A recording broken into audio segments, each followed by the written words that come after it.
Welcome to the Achievement in Sales Virtual Mentoring Series. Today's installment is on communications. Our speakers today are Petite to Queen co-founders Tina and myself.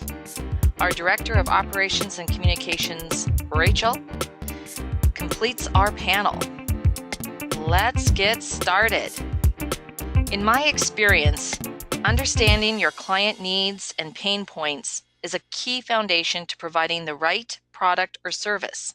Asking targeted questions along with active listening are the foundation of client communications. Use examples and analogies that fit their culture, organization, and business model. Adopt terminology and phrases they use that apply to your product or service. Avoid technobabble and specification overload. The simple explanation is often the best. Easy to understand while still conveying the specialized complexity of your product or service. To achieve this, you need to be disciplined in your approach. Spend time on your content and the message it articulates. Anticipate potential questions and your response to those questions. Focus on what the customer is saying and what they are not saying. Often, what is not said is more important.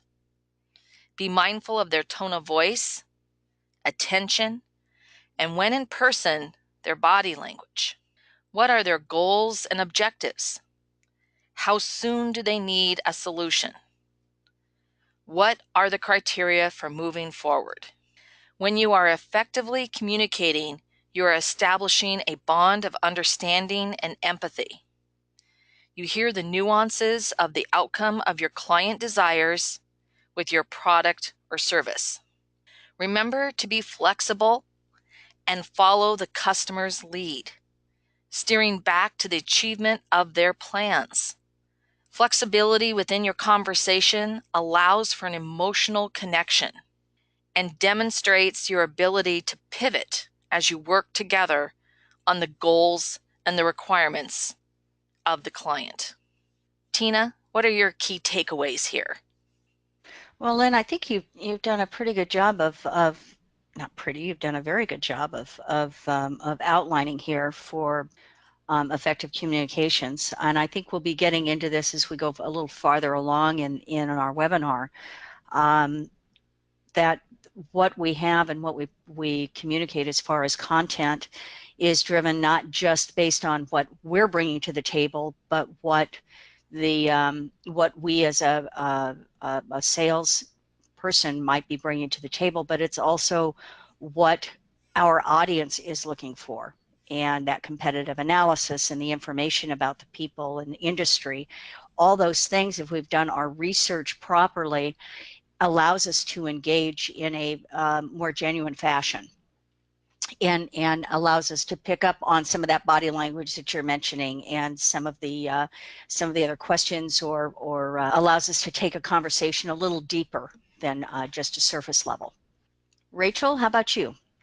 I think that this was your advice is excellent, and I agree that with the title of the slide, which is that extensive product is not enough, just knowing the specifications of what you're offering, that leaves your potential client behind. And if you don't make that connection, then everyone knows their product, and there are a lot of products out there. So it's making that connection that really counts.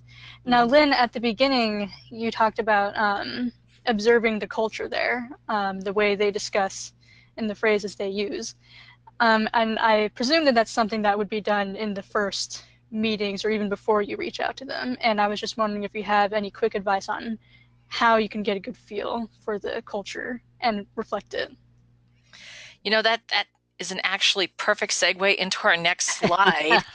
Yes, it is. Which is, I'm going to go ahead and I'm going to go there, and I'm going to have Tina go ahead and take us through knowing your audience. So thank you very much, Lynn, and thank you, Rachel, for the nice segue into this. So you're absolutely right. You know, it's one thing to know what your product or service is that you offer, or what your company has. But it's equally as important for you to understand what the landscape for any of us that we're approaching someone, another individual, is to understand who their competitors are, what that competitive analysis, not just about their competition, but also about our own competition, to know what other people might be saying. It's so important to understand the individuals that we're talking with. What are their interests? What is their background? What is their focus? What drives their decision making? And are they really even the decision maker? And it's also important to understand the industry itself, so that you are able to address pain points and address trends, and really become that subject matter expert, if you will, or an SME, while you're talking, so that you are seen as someone that is bringing additional information, that you're not just trying to sell a widget, right? And all of these things is all about knowing the audience and knowing the individuals, and being able to have that genuine conversation, have that ability to engage, and to have a true conversation, and not just a delivery of information to someone that might be looking at you. Where do you find this information? By gosh, with the social media the way that it is today, and online things such as Wikipedia, and through Google, and the like, Hoovers, it's a great opportunity to find out more information about companies and their competition. Through LinkedIn, you're able to find out more information about the individuals that work at the company, including the people that you may or may not be meeting with, what those relationships are, and it engages a more active conversation. Again, it's not just a delivery of information for somebody to sit back and listen to. That is the way that things used to be done. And anymore, this is all about relatable information, and being able to make that connection, and quickly move through those authentic touch points. Rachel, what do you think? I think you really covered this very well. I think that the main point that you're trying to make is that you need to be genuinely interested in the person that you're talking to, and really interested in what they have to say. And I think that's very important. So often we get this idea that you have to just move on to the next person and keep trying to advance in your own career, just make the sale. But in order to do that, you have to be genuinely human and completely present when you're with these people. It's not just good for your own career, but it's just good for your karma, and it's good for your life, and it's going to leave your potential client feeling much better about you. What do you think, Lynn? Or Tina, did you want to respond? Well, I would agree with that. I think that the more that we, as an outsider going into another company, the more this outsider can come in and say, I understand your industry. I may not be in your company, but these are the things that we're finding, or I'm finding, in your industry. And these are the things that I've learned of people that have a position typical to yours. What do you think? And it's a way to engage and try to get some great feedback, and keep that conversation in a positive motion. Lynn, do you have anything to add? I do. What I find is that many products and services straddle departments or silos within companies. Each department or silo within an organization will have different motivations and outcomes desired for using the same product or service. So while your client's job title provides a baseline for positioning your product or service, having a better understanding of their responsibilities and background, which you have already alluded to and spoken to, Tina, that will help you refine and align your communications. And the same concept applies to an organization. What are their key corporate objectives and goals? Where does your client or the individual team that you're working with fit into major organizational initiatives? And how does your product or service deliver a more impactful solution to achieving those plans? And to your point, doing an hour of research before you initiate your communications with the client will prepare you to ask pertinent, insightful questions that move the conversation forward. Mm-hmm. Great point.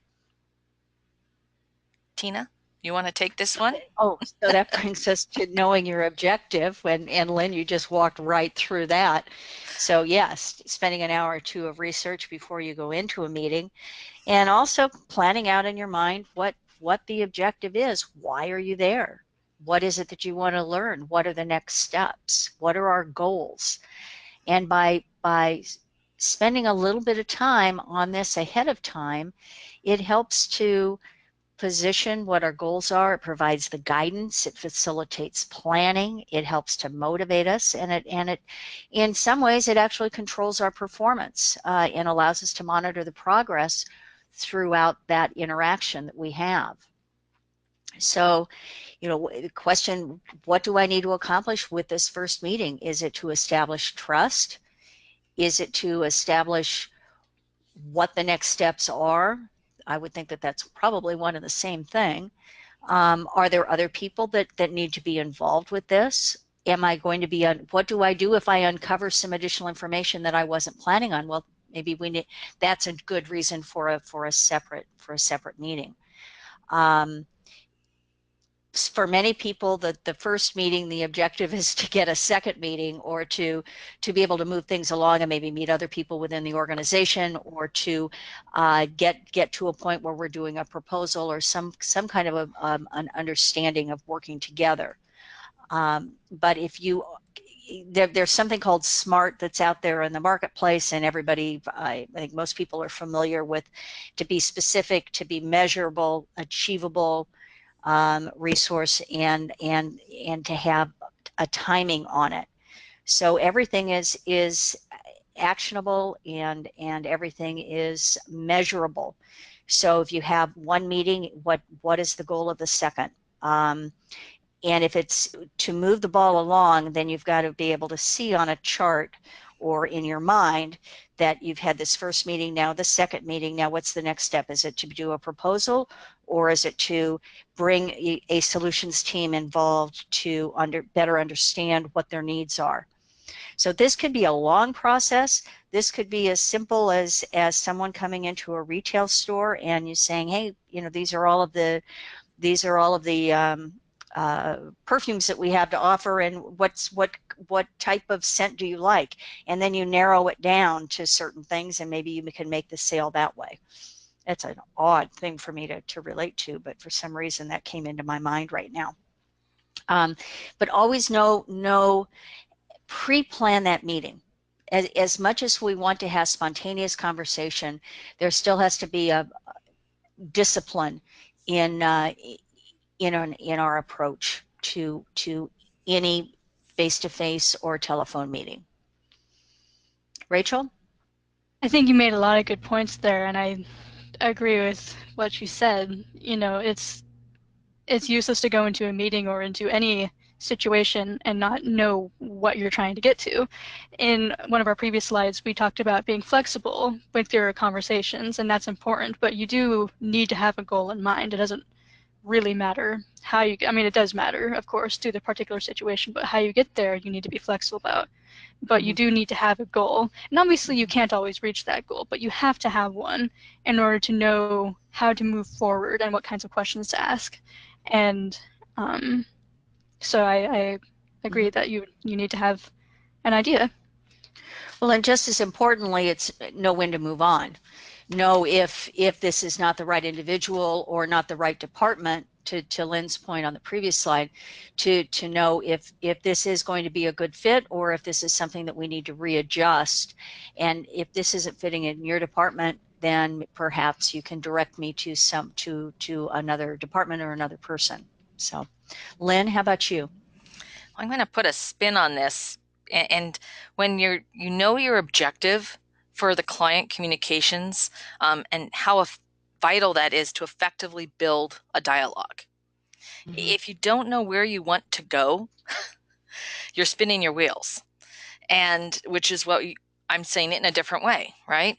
Why are you reaching out, and what do you want to achieve from the contact? You want to position yourself as a thought leader and a resource, not just another follow-up or checking status. Mm-hmm. And these are the tactics to continue to move the dialogue forward, providing value and insights that demonstrate your ability to consistently perform. And in the broadest terms, the subtext is reliability and confidence. Building a meaningful relationship takes time, and what we talk about all the time, genuine interest on both sides. Good point.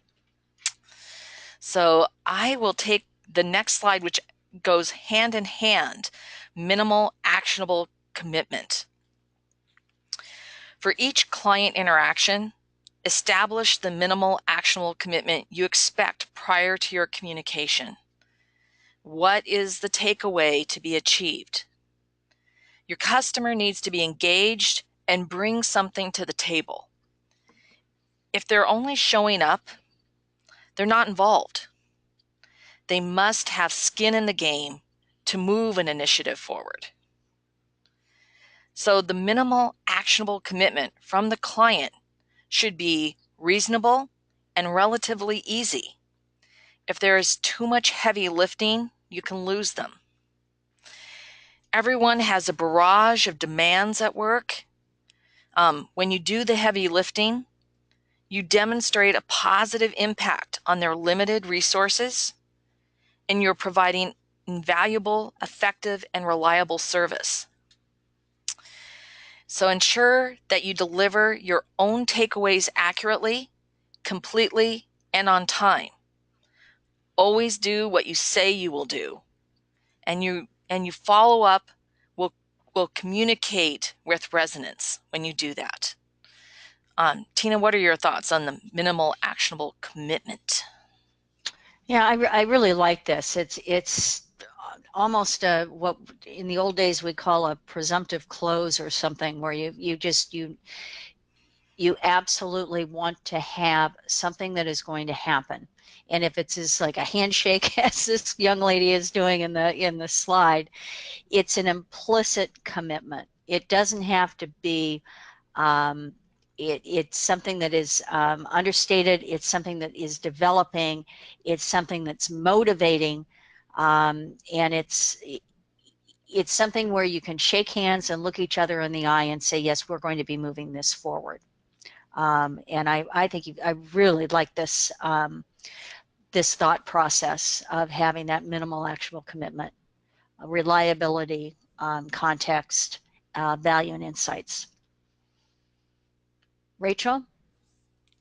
I think Lynn and Tina, you both have really covered the slide well, and I don't think anything I could say could really add to it. Yay! You could call it a MAC, I guess. We could do an acronym. Or you could call And me all Mac. the Mac lovers here. So, Yeah. all right, I'm going to take the next one on implementing with intent and purpose. So implementing with intent and purpose applies to everything: an email or a call, a meeting or a presentation, a proposal, or a large-scale program initiative.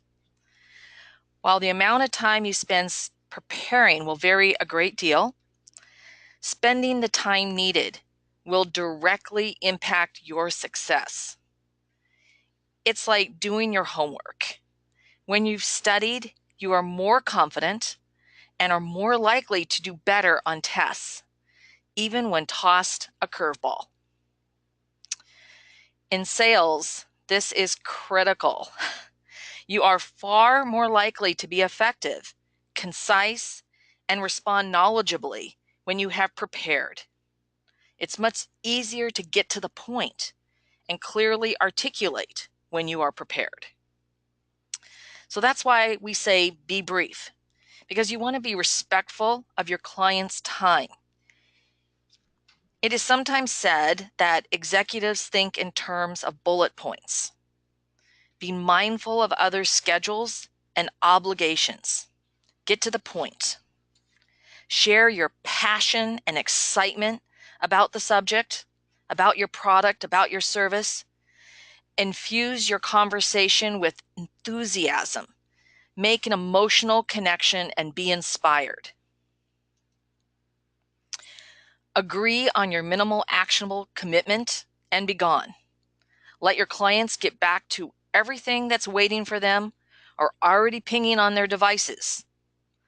They'll appreciate your consideration and professionalism. So, Tina, what would you like to add? Not a lot. I think be brief, be inspired, be gone. It's just, and always be prepared. It's the tactics and the strategy to attain the goals, and this is perfectly. And it doesn't have to be complicated. Keep it simple. And I really think that you did a great job on this. Thank you, Rachel. I think that the first bullet point, be prepared, is what allows the rest. Someone wise recently communicated to me that preparation is the most important part of any process. And I think he was correct on that. If you are to achieve any goal, whether it be professional or personal, preparation is vital. Otherwise, you'll have no idea what you're doing. And I think it's especially pertinent to being brief, because if somebody asks you a question and you don't know the answer, you're going to flounder and you're going to start talking around the question and think of the things that you do remember. And you're going to be saying a lot of words but not answering their question, and they're going to see that. And not only will it show a hole in your knowledge, but it's also going to waste their time as you spend extra minutes going through everything you do know, because you didn't prepare well enough. So that's Well, my and 2 cents. Be prepared. yeah, I can also interject here that sometimes no matter how much you prepare, there's going to be a curveball. Sometimes you cannot foresee something that happens in the world as you're walking in the door. Something might have happened. So you can be prepared to the best of your ability. But once you're in the room, that's where that flexibility comes in, and it's not a bad thing to say, that's a great question, and it's something that I would like to come back to you on. Absolutely. There is nothing wrong with that, because we never know in today's society. We have no idea what's going to happen between the time we get out of our car or get out of the transportation and walk into a room. I have no idea. Or who might just blow in that we weren't expecting. That's trying to take the conversation in an entirely different level. The best thing to do is be prepared as you possibly can be, and just be flexible, as Lynn mentioned earlier, and go with the flow. And never a problem to say, I'll get back to you on that. Well, Tina, I think you're on a roll. So how about if you take the next one on verbal communications? I like verbal communications. Both of you know that I'm very big on either face-to-face or telephone, much more than writing through emails or texts. It's expressive, and verbal communications can relate. They're not only words, but it's also the tone, eye contact, body language if you're in person. And it's the manner in which we speak or have a conversation with. Remember that we're not speaking at, we're speaking to or speaking with another. And it's as simple as being friendly, having something friendly, smile when you're talking.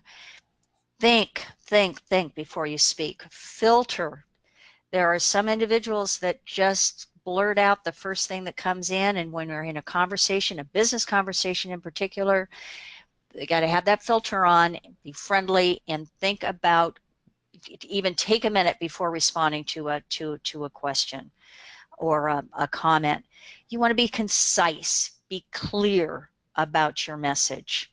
You don't want to talk too much, because it's so important, just as much as it is to talk as it is to listen, and to actively listen. You want to be authentic. You want to be yourself. and practice humility. If we have a modest view of ourselves, it allows others to think that we're human. We don't want to. We may know more than someone else in the room about a particular subject, but we're not going to walk in and say, "Hey, we know more than you do." That'll really go for another meeting, right? So we want to just be humble and be polite and be nice and speak. I like this, Lynn. Speak slowly and clearly, and speak with confidence, absolute confidence, self-assurance of our abilities is important to communicate. If we are in person, be aware of the body language. That shows respect, it shows interest, leaning in, not rolling your eyes, having eye-to-eye contact, not sitting with your legs crossed and your arms crossed, being open. That's all part of those verbal communications, even though that sounds nonverbal. But when you're in a meeting across from someone, all of that comes into play. And it can get in the way of what you're verbally saying if you're closed off while you're talking. Be concise, get to the point, be genuine, and by all means, be an active listener and watch the body language on the other side. Watch for cues that maybe there's a peak of a question that's going to say, yeah, I could stop here. Would you like to know a little bit more about something, or do you have a question? Show that you're listening. But yeah, verbal communications, it's so key, and something that I would like to see more activity with in this age of doing business, is having a true conversation, verbal conversation. Rachel? I think that you covered a lot of great points there, Tina. I think that speaking slowly and clearly is incredibly important, and it's something that I personally struggle with. In my day-to-day life, I speak very quickly, I tend to mumble, and I don't enunciate.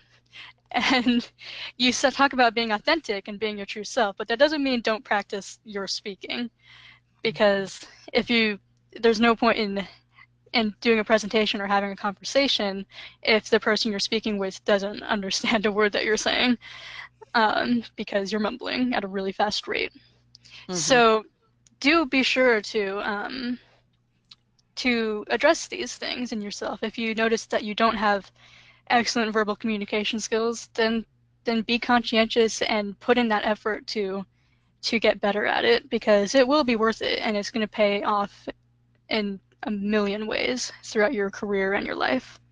How about you, Tina? Or, sorry, Lynn. Well, ironically, I've been giving you guys verbal cues that you can't see because I've been nodding my head the whole time. And, to that point, I'd like to illustrate how important these tips are with an example. How many times have you received a voicemail that goes on and on and on? And then at the end, the person's name and phone number are said so rapidly that they are unintelligible. Mm-hmm. Then you have to listen to the message multiple times to get the information you need. It's frustrating and off-putting. And if it's not important, you may just blow it off. Rhetorical question, why put up with this type of unprofessionalism? So for the sales professionals, you always want to be perceived as capable and competent. Leaving a voicemail, like my example, does the exact opposite. And the same can be said for a rambling voicemail. Think about what you want to say before the call, back to the preparation, and get right to the point. And your clients will appreciate your clear and concise messages. And that applies whether it's in person, on the phone, when you're leaving a message. So that was my take on it. Okay. And now we go from written from verbal to written, the written word. Mm-hmm. And this covers such a large spectrum of content and delivery methods. And I'm going to start with email and another example. An email with a subject line that has nothing whatsoever to do with the content within the email. Many people skim their emails and prioritize which ones to read and the order in which they are read. Your subject line directly influences the recipient and their priority that they give your emails. So let's think about email content and how it is viewed. With so many different devices utilized and the seemingly endless barrage of emails, remember to keep your messages brief and to the point with minimal formatting. So while you do not want your tone to be unfriendly, your clients and coworkers will appreciate your intent and purpose of clean communications and the style that you're providing them without all the formatting. So it's easy to read wherever they're at on the go. With all forms of written communications, be mindful of your spelling, your grammar, your punctuation, and your tone of voice. Sloppy emails, letters, proposals, or presentations send a negative subliminal message to your customers. It is noticed even if on an unconscious level. And your goal is always exceed expectations, reinforcing the perception of your proven and stellar abilities to manage their business. And I'm going to end this with, for me, and then we'll move on to Tina, with another example. And in a recent presentation, the presentation that I was viewing, it was all over the place. It was a hot mess. There were all kinds of different font styles, all kinds of different colors. The spacing was all over the place. And I became distracted and focused on what a mess it was. And I stopped listening to the presentation. I'm just thinking, like, why would I want to do business with an organization like this? How are they going to care about my business and manage my business if they're such a hot mess? And so I just shut down. And when you're thinking about this and you're putting something together, that's part of the whole preparation, right? That you need to consider you could have spent months to get this meeting or this appointment, and that you can just absolutely, the old phrase, shoot yourself in the foot. Well, you just dead it to both feet because the presentation was so poor and put together so poorly. So, Tina, I know you feel passionate about this also, and Rachel, but I'm going to turn it over to Tina first. And I'm very passionate about grammar, about punctuation, about spelling, and making sure that things are double and triple checked. It takes, an extra 30 seconds or so to do a spell check and then recheck, because spell check doesn't always pick up small little inconsistencies. The tone is so important. Knowing what the goal, being clear and concise in the message, and have an active voice. Be positive. Don't, well, I was thinking about maybe calling you. I was thinking about maybe we should get together.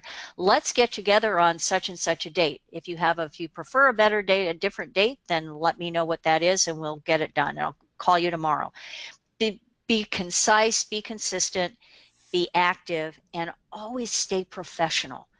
I find too often in communications these days that emails are mistaken for texts, and texts, that there's certain abbreviations that are used. It's a formal part of communication is an email. It's not necessarily a very casual BTW. I'm so proud of myself that I knew what a BTW was, by the way. But it's an opportunity to be respectful again, and that word comes up again. And Lynn, you brought this up when we were talking about our verbal communications and in our meetings, is we want to be respectful of people's time, and we want to show that we've thought this through. We want to be concise. We don't want to be lengthy and go on and have a whole bunch of bullet points on something. It's just, let's get it done. Be simple and get it done, but always stay professional in your written communications. You have no idea where that email may end up. And Lynn, this is one of your sticking points, is with emails that are forwarded without changing that subject line. Again, if whatever is within this email has some kind of worthiness to somebody, to another department or to another individual, and it is passed on, you want to be thinking with that lens on. Just like we have a filter when we're speaking, we want a lens when we're writing, as to how clear and concise the message is. Rachel, I'm sure you have something interesting to add to all of this. Yeah. Well, I think the both of you have done an excellent job on this slide, and you've both addressed spelling and grammar, and grammatical consistency is something that I like. And I think that is very important. It shows that you care enough to put in the effort to do that, at the very least.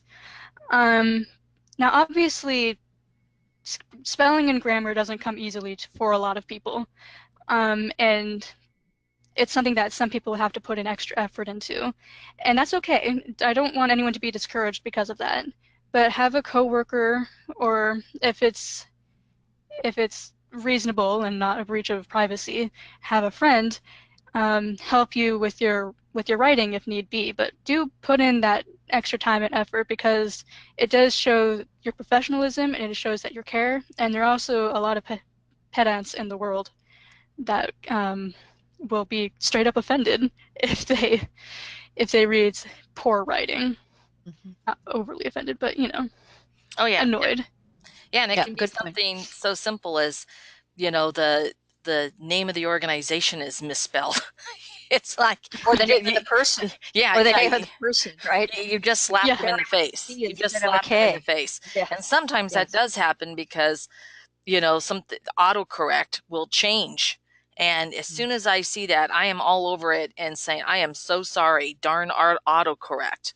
Mm-hmm. I know and if it's important enough, I'll make the phone call. I am so sorry that Mm-hmm. I didn't see that before it hit sent, the darn autocorrect, so. I actually know people at the end of their on their smartphones, when they're typing an email, it says, "It please excuse," and it's just an automatic byline that goes on there. Please excuse any errors, as this is coming from my smartphone. Yeah, So yeah, and their signature yeah, line, huh? right. Uh-huh. Oh my goodness. Well, I think that finishes for today, and we want to thank all of our members and guests who joined us for this installment of Achievement in Sales virtual mentoring series, and for being part of the dialogue here at Petite to Queen. If you have questions or would like to suggest topics for discussion, please email us at jointheconversation@petitetoqueen.com.